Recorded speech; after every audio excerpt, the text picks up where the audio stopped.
আচ্ছা শোনো, প্রথম বিশ্বযুদ্ধ কেন হয়েছিল তুমি জানো? তোর বাপ মায়ের 13টা সাওয়াল মাইয়া পয়দা দিছিল তার জন্য। সব সময় শুধু বাজে কথা বলো। আচ্ছা বলো তো, দ্বিতীয় বিশ্বযুদ্ধ কেন হয়েছিল? তোরে বিয়ে করে যাতে তৃতীয় বিশ্বযুদ্ধ করতে পারি তার জন্য। এই যে ডাক্তার রিপোর্ট, তাড়াতাড়ি দেখেন। কি যে বলবো আপনাকে, একদম সময় নাই। কি বলেন ডাক্তার, কত সময় আছে আমার? আরে আপনার রিপোর্ট নরমাল আছে, সমস্যা নাই। এই যে বললেন সময় নাই। 4টায় আসতে বলছি, 5টায় আসছেন, তাহলে সময় থাকে? এই তোমার দাঁতের ডাক্তার দেখাইছো? কি বলছে ডাক্তার? তুমি আইছো ভালো হইছে, নাও ডাক্তারের সাথে কথা বলো। হ্যালো আপনার ওয়াইফের 2টা দাঁত নষ্ট হয়ে গেছে, তুলে ফেলতে হবে, 2000 টাকা লাগবে। ডাক্তার, দাঁতের সাথে জিব্বাটাও তুলে ফেলায়েন, যত টাকা লাগে আমি দেবো।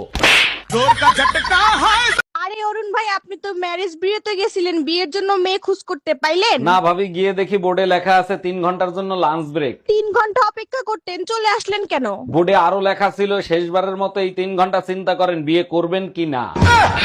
আচ্ছা ভাবি, আপনার বিয়ের লেহেঙ্গা নাকি 1.5 লাখ টাকা দিয়ে কিনছিলেন? ঠিকই শুনছেন, আর ওটা পরার পর আমাকে রাজরানীর মতো লাগতেছিল। বিয়ের কোণে যত দামি কাপড়ই পরুক না কেন, ওটা কিন্তু জামাই দেখে না। জামাইয়ের চিন্তা ভাবনা বাসর ঘর নিয়েই থাকে।